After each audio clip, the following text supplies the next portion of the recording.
저는 오늘 이 말씀 가지고 지난 시간에 이어서요.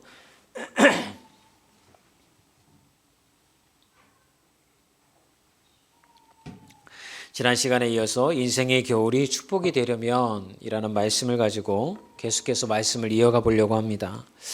이번 주에 뉴스를 보게 되었어요. 뉴스의 내용을 보니까 전직 대통령의 딸 되시는 분이 대기업 회장과의 이혼을 마무리하고 법정 바깥으로 나와서 이렇게 인터뷰하는 그런 모습이 이제 뉴스에 나오더라고요. 그런데 그분이 이런 얘기를 하더라고요. 기분이 어떠세요? 라고 기자가 물으니까 지난 30년간의 결혼 생활을 이렇게 마무리하게 되어서 매우 참담합니다. 라고 이렇게 이야기를 하더라고요. 그런 분 말을 보면서 들으면서 이런 생각이 제 안에 들더라고요. 가장 큰 권력을 가졌던 전직 대통령의 딸, 그리고 우리나라에서 가장 큰 부를 소유하고 있는 대기업의 아내로서 지난 30년간 살아왔던 이 한 여인에게도 고난과 어려움이 있었을까? 남부럽지 않게 살았던 그런 인생이었던 것 같은데 그녀에게도 고난과 어려움이 있었을까? 이런 생각이 들더라고요. 그리고 또 하나는 이혼 재판을 이렇게 하면서 그 내용은 다 아시죠? 남편 되시는 분이 어쨌든 혼외자를 낳게 되었고 젊은 여인과 결혼하게 되었고 이혼을 청구하면서 이 대기업 총수가 이제 이렇게 결별하게 되었던 것이죠. 그녀의 마음은 얼마나 고통스러웠을까? 그런 생각이 들더라고요. 모든 사람이 원하는 돈하고 권력을 가진 한 여인이 자신의 삶이 괴롭다고 고백한 것이 참담하다라고 하는 그런 표현으로 마무리가 된 것이죠. 이렇게 살아도 괴롭고 저렇게 살아도 괴로운 인생길에서 우리가 참 기쁨을 그리고 평안을 잃어버리지 않고 살아가는 방법은 뭐가 있을까요? 저는 지난주에 여러분들에게 이 메시지를 전해드렸죠. 감정과 기분이 여러분의 삶의 태도가 되지 않게 하십시오. 그런 삶을 살라고 그런 메시지를 전해드렸습니다. 우리는 매번 불편한 감정과 기분에 끌려다닙니다. 그런데 그렇게 살다가 보니까 여러분 능동적으로 살지 못하고 그날 찾아오는 부정적인 감정에 이끌려서 매일매일 우리가 살아가게 되는 것이죠. 그런데 능동적으로 먼저 말씀 따라서 주 안에서 기뻐하라고 하는 메시지를 전달해 드렸습니다. 그러면서 상황이 기뻐할 만한 상황이어서 기뻐하는 것이 아니라 말씀으로 여러분의 기분과 감정을 다스려야 한다라고 하는 메시지를 전달해 드렸습니다. 저도요, 이 말씀을 가지고 지난 한 주간 동안 매일매일 이 말씀을 가지고 묵상하면서 저 스스로에게 얘기를 했어요. 아침에 눈을 뜨면서 오늘도 찾아올지 모르는 그런 부정적인 감정과 생각들이 내 기분과 태도가 되어지지 않게 해주십시오, 주님. 주 안에서 오늘도 기쁘게 살게 해주시옵소서. 또 한편으로는 부정적인 생각이 이렇게 스멀스멀 제 안에서 올라올 때마다 아니다. 이거는 지금 하나님이 원하시는 생각의 방향이 아니지. 주님, 주 안에서 기뻐하게 해주십시오. 라고 하는 말로 제 영혼에게 꼴을 먹이고 마음을 다잡았던 한 주였던 것 같습니다. 가을이 되다 보니까 우울함도 올라오고요. 또 제 개인적인 어떤 근심과 또 걱정거리도 스물스물 그렇게 올라오더라고요. 교회에 관한 생각, 또 어떤 삶에 대한 생각, 가정에 관한 생각, 여러 가지 것들이 제 안에서 이렇게 믹서가 되어지면서 염려가 일어날 때마다 아니지, 내가 주 안에서 기뻐해야지 라고 하며 하나님 앞에 기도했던 한 주였던 것 같습니다. 그렇게 했더니 이 부정적인 감정에서 그때 벗어날 수가 있더라고요. 그런데 오늘 이제 바울이 우리에게 인생의 겨울이 찾아왔을 때에 어떻게 하라, 이겨내라 라고 하는 두 번째 말씀을 또 전해주고 있습니다. 그 두 번째 방법은요, 염려가 엄습해 올 때 감사의 기도로 대응해야 한다라고 바울이 이야기를 해줍니다. 6절의 말씀을 보면 이렇게 바울이 기록을 했죠. 함께 읽어볼까요? 아무것도 염려하지 말고 오직 모든 일에 기도와 간구로 너희 구할 것을 감사함으로 하나님께 아뢰라. 바울이 행하였던 그 실천은 감사와 기도로 대응하라는 것이었습니다. 우리는 보통 이런 생각을 가지고 있는 것 같아요. 목사님, 감사할 만한 환경이 되면요, 감사하지 말라고 해도 감사가 나오게 되어 있는 것 같아요. 근데 감사할 수 없는 제가 상황과 환경 가운데 놓여 있는데 아무리 감사하라고 그렇게 목사님이 얘기하셔도 제 마음에서 감사가 일어나지 않고요, 자꾸 걱정과 근심과 이런 것이 환경을 통해서 저를 찾아오더라고요. 그럴 때 어떻게 하나님 앞에서 제가 감사할 수가 있겠습니까?요? 라고 그렇게 얘기를 하시더라고요. 결국은 여러분, 염려가 일어나는 것은 환경 탓이다라고 우리가 생각하고 있는 것이죠. 환경이 변하기 전에는 내가 기뻐할 수도 없고 감사할 수도 없다. 이게 우리 안에 자리 잡고 있는 것이죠. 그런데 연구 결과에 의하면요, 염려가 환경 때문이 아니라고 하는 것을 심리학에서조차 이야기를 합니다. 하버드 대학의 심리학자인 에드라는 교수가 있어요. 그분이 염려가 나오는 방정식을 이렇게 완성을 하셨더라고요. 한번 좀 들어보시겠습니까? 불안감의 증대 플러스 감당할 능력의 감소를 느낌. 다시 한번 해볼까요? 불안감의 증대 감당할 능력의 감소를 느낌. 그럼 그 방정식에 따라 이 꼴은 뭘까요? 결과는 염려래요, 염려. 그러니까 내가 감당할 수 없다고 느끼는 순간 내 염려가 생기는 거예요. 여러분, 물질에 대한 염려도 마찬가지잖아요.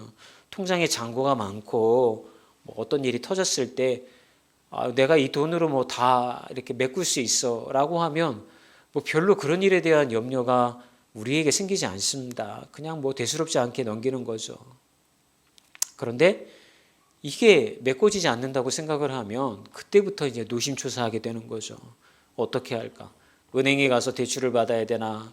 사채를 써야 되나? 사람들에게 돈을 빌려야 되나? 이런 걱정과 근심이 우리에게 찾아온다는 것이죠. 그런데 이분이 이야기하는 게 이런 공식을 만든 이유가 뭐냐면 염려가 생기는 이유가 환경 때문이 아니라는 거예요. 우리 생각에서 감당할 수 없을 때의 염려가 우리 안에서 생긴다라고 하는 거예요. 많은 사람들이 생각하는 것처럼 환경의 결과 또는 여러분 상황의 부산물이 염려가 아니라고 하는 것입니다.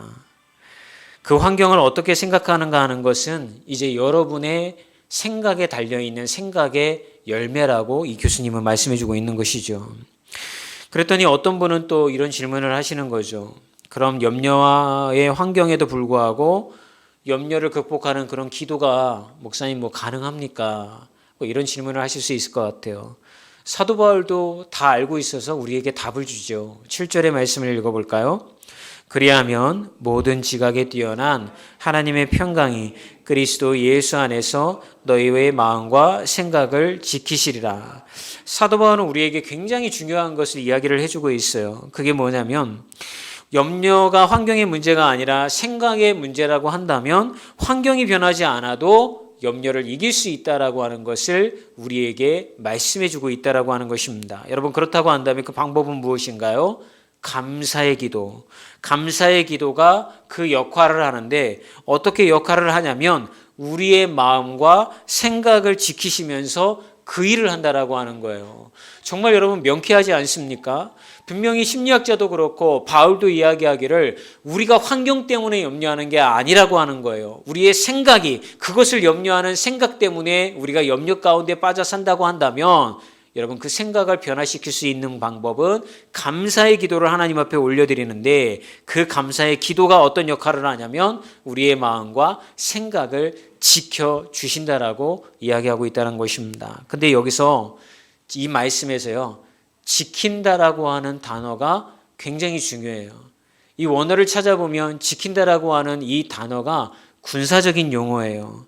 그 군사적인 용어가 어디냐면 보초를 쓴다라고 하는 거예요.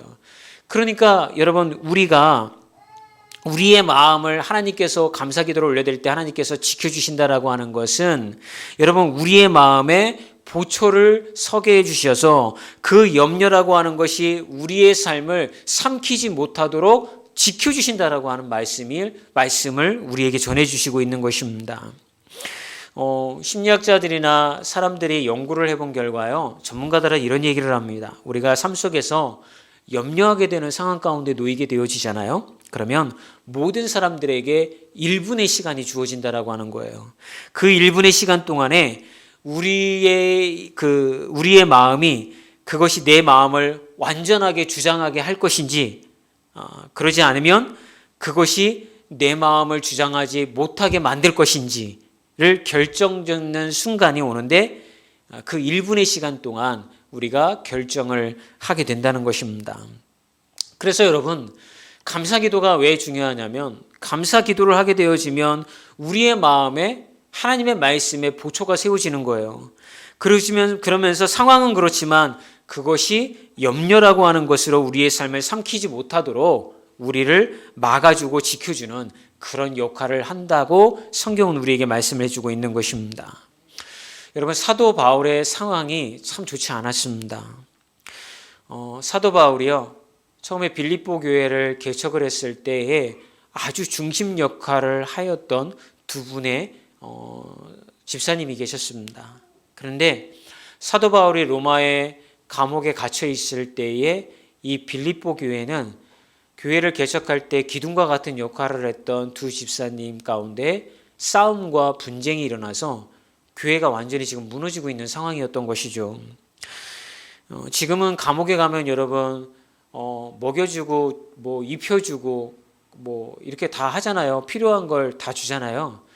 근데 이제 그 당시 로마가 지배할 때의 감옥은요, 감옥에 있는 사람이 바깥에 있는 가족으로부터 자기의 입을 것과 먹을 것을 공급받는 시스템이었어요.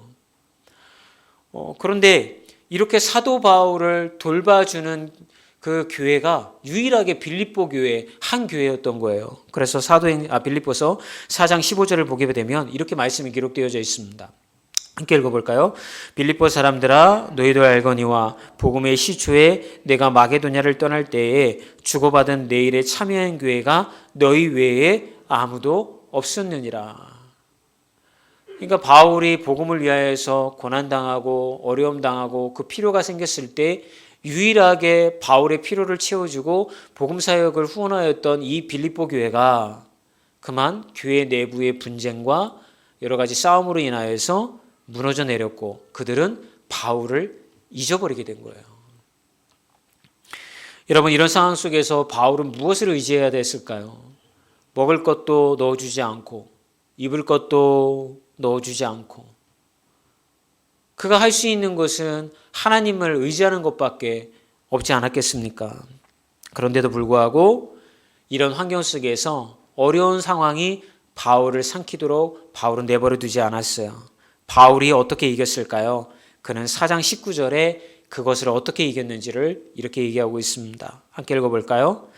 나의 하나님이 그리스도 예수 안에서 영광 가운데 그 풍성한 대로 너의 모든 쓸 것을 채우시리라.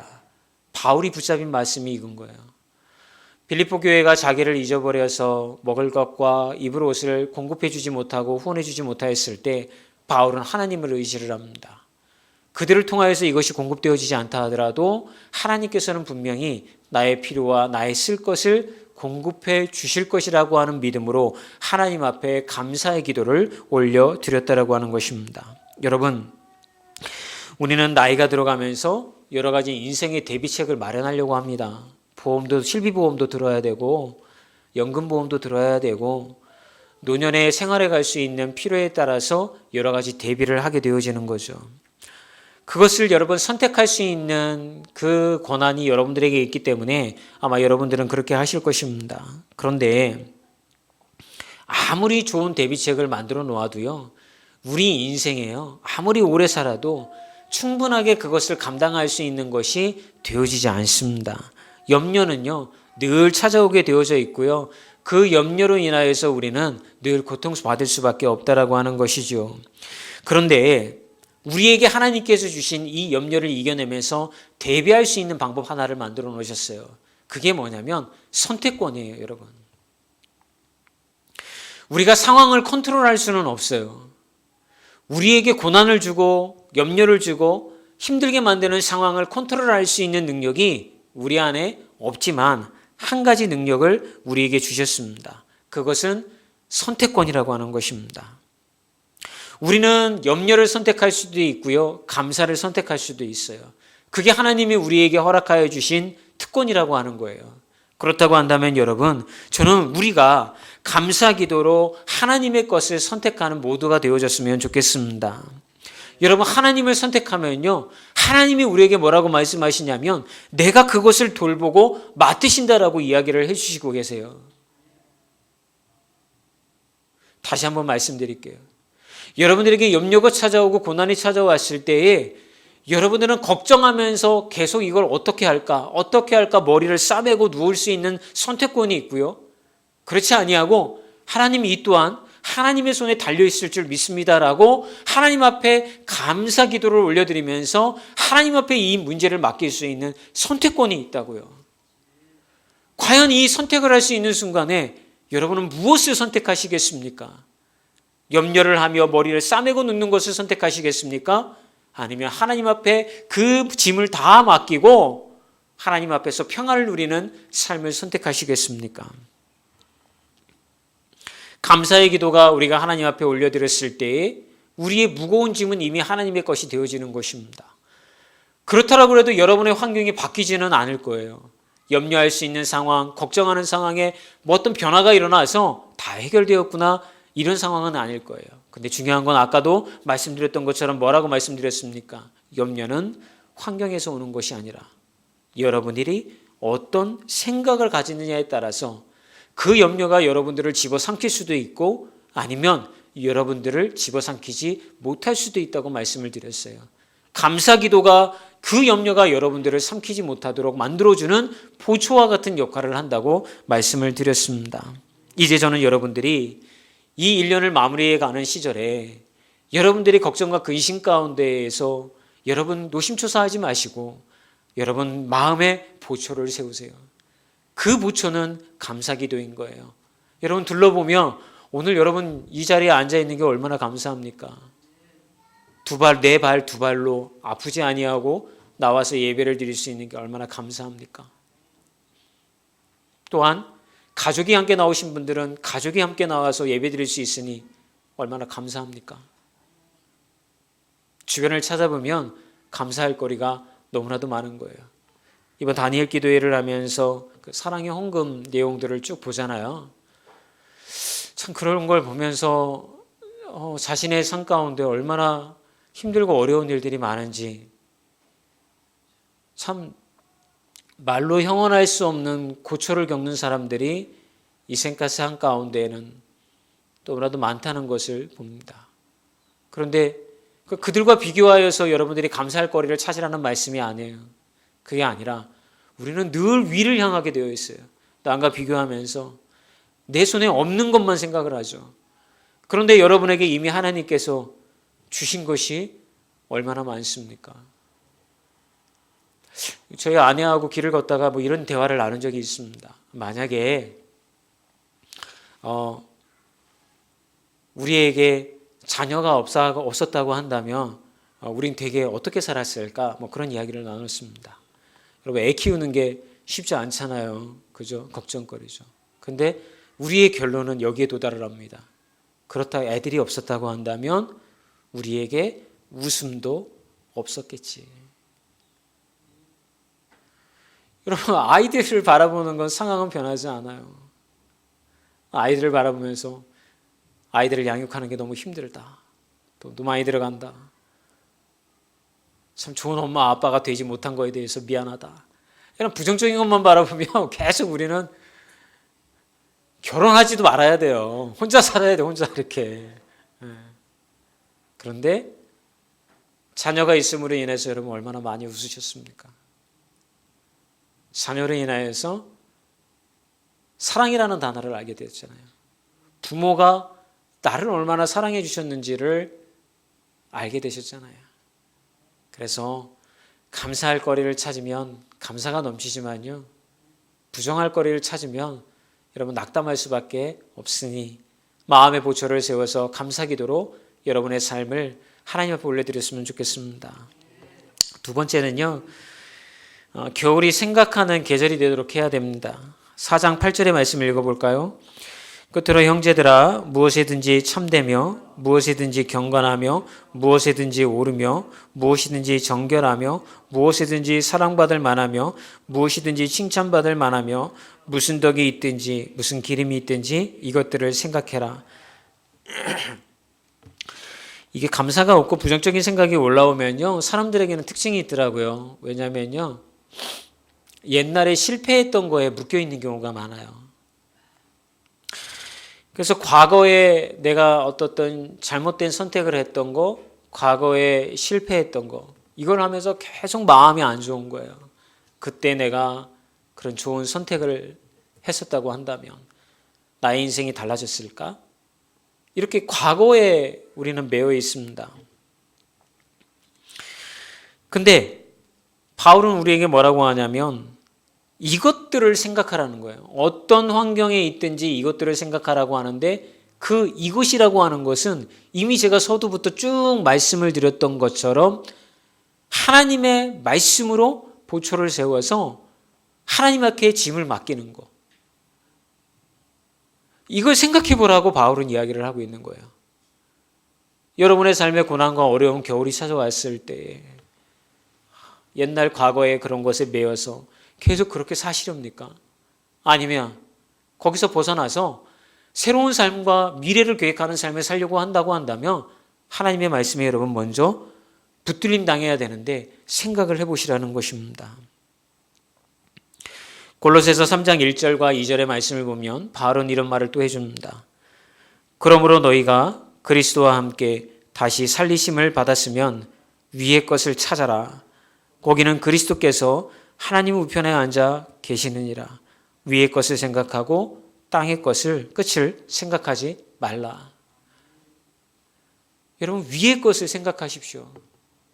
하나님이 여러분의 인생에 만나주셨다고 한다면, 하나님이 여러분의 삶을 인도해 가신다는 것을 여러분들이 믿는다고 한다면 자꾸 땅의 것만 바라보지 말고 하늘의 것을 사모하며 하늘의 것을 여러분 바라봐야 되지 않겠습니까? 하나님은 우리와 함께 하시고 우리와 언약을 맺으시고 우리에게 축복해 주신다라고 말씀하시지 않습니까?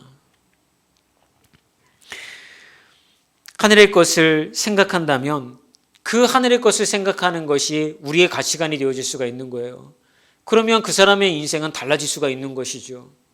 평생에 걸쳐서 여러분 땅의 것을 추구하며 이 땅 가운데 많은 돈을 가지고 이 땅 가운데 좀 더 많은 내가 권세를 가지고 남보다 풍족하고 잘 사는 인생을 꿈꿔왔던 사람들의 인생의 결말을 이미 서두에 말씀드렸던 것처럼 전직 대통령의 딸이 국민들 앞에 나와서 인터뷰를 하며 참담하다라고 하는 표현을 했을 때에 그 인생에 무의미하다라고 하는 것은 우리가 느껴지지 않습니까? 그러므로 여러분의 삶을 위의 것을 찾는 삶으로 결정하시기를 주의 이름으로 축원합니다. 다니엘 기도회를 이렇게 들으면서 간증을 하신 분들의 공통점을 하나를 제가 찾았어요. 그것은 다른 것이 아니라 선택의 순간에 하나님이 기뻐하실 것을 선택하셨더라고요. 이분들의 인생이 다니엘 기도회까지 나오려면 여러분 그 고난이 얼마나 심각합니까? 우리 사실 다니엘 기도회 간증하는 분들 보면서 이런 생각하지 않습니까? 주님, 저런 고난은 저에게 주시지 않았으면 좋겠습니다. 저는 감당 못합니다. 저는 못합니다. 저분들이니까 감당했지 저는 못합니다. 저만 그렇게 얘기했나 보네. 다른 분들은 얘기 안 하셨는 거예요. 근데 그분들이 가졌던 공통점은 그렇게 힘들고 어려운 상황 가운데 선택을 해야 되는 순간에 하나님이 기뻐하실 일이 무엇일까? 하나님이 기뻐하실 것을 선택하셨더라고요. 그리고 하나님 앞에 맡겼더라고요. 이 말을 오해하지 마셨으면 좋겠습니다. 그렇다고 해서 이분들이 노력을 안 했다는 게 아니에요. 우리가 가지고 있는 삶의 공식은 이런 겁니다. 저 사람이 저렇게 복을 받았네? 그렇다고 한다면 복 받을 만한 이유가 있기 때문에 그런 거겠지. 머리가 좋다든지 아니면 어떤 능력이 뛰어나다든지 어떤 이유를 자꾸 찾으려고 그래요. 왜? 그렇게 해야 우리 스스로가 납득이 되어지는 거예요. 그래야 저렇게 노력하면 나도 저런 인생이 될 수 있을 거라고 하는 공식이 성립이 되어지는 거죠. 그런데 여러분 세상 한번 보세요. 정말 그렇습니까? 열심히 노력하는 사람이 더 많은 것과 성공하는 인생을 갖고 뭐 그렇습니까? 그렇지 못한 인생도 너무나도 많습니다. 그렇다고 한다면 우리는 결정을 해야 되는 거예요.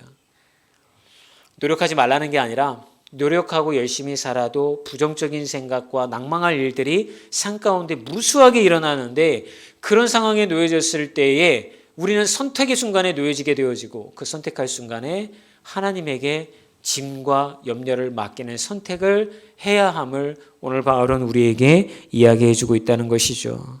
순간순간마다 여러분 감사의 기도로 파수꾼을 세우십시오. 그리고 그 파수꾼을 세웠을 때 하나님이 내게 해주시는 두려워도 말고 놀라지도 말라라고 하는 말씀에 여러분의 영혼이 묶임을 받으십시오. 나는 너의 하나님이 됨이라라고 하는 이야기를 여러분 귀뚱으로 그냥 듣고 흘려보내지 마십시오. 하나님은 반드시 우리와 함께 해주시는 것입니다. 그런데 함께 해주시는 그 하나님이 누구의 인생을 책임져 주신다고요? 하나님과 언약 관계를 맺은 사람들을 책임져 주신다라고요. 언약이라고 하는 것을 예전에 말씀을 드렸잖아요. 아브라함과 언약을 맺을 때 어떻게 했다고 그랬어요? 짐승을 둘로 쪼개고 그 양쪽으로 벌려놓은 후에 그 사이를 지나가는 게 계약서를 쓰는 거라고 말씀을 드렸죠. 근데 그 순간에 아브라함은 잠이 들었고 하나님 홀로 그 사이를 지나갔다고요.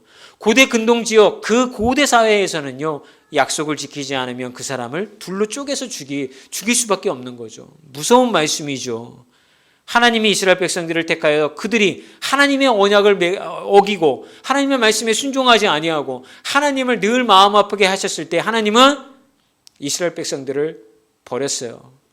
그래서 예레미야가 와서 이야기하잖아요. 너희들 회개하지 않으면 하나님이 너희들을 버릴 거야. 그랬더니 그 마지막에 시드기야 왕이 이 말씀에 감동을 받아가지고 이스라엘 백성들을 다 모아놓고 고관 대작들을 모아놓고 이렇게 얘기합니다. 너희들 우리 이렇게 하나님 말씀 따라 살지 아니하면 하나님이 우리를 버리신다. 고난 가운데 가두신다.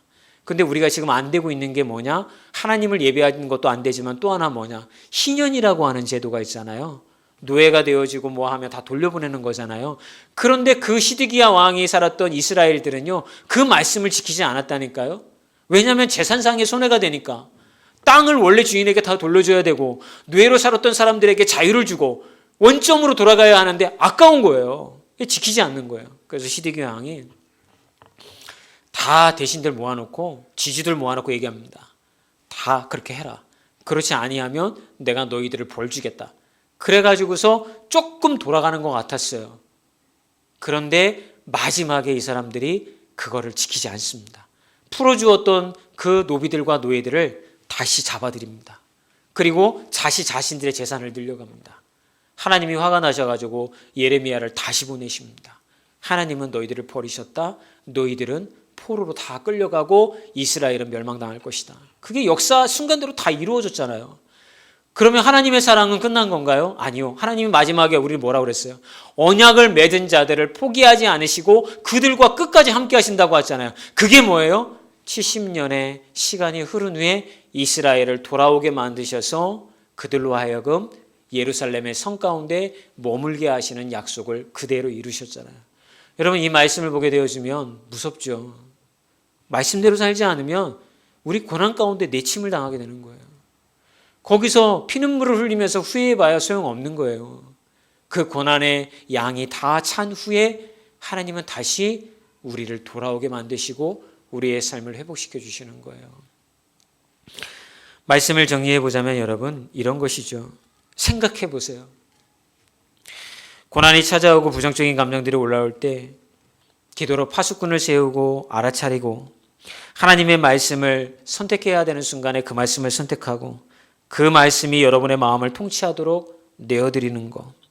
그리고 이 땅에 사는 동안 하늘의 것을 생각하면서 하나님의 말씀 따라 살아가려고 하는 자들에게 하나님은 은혜의 축복을 허락하여 주실 줄 믿습니다.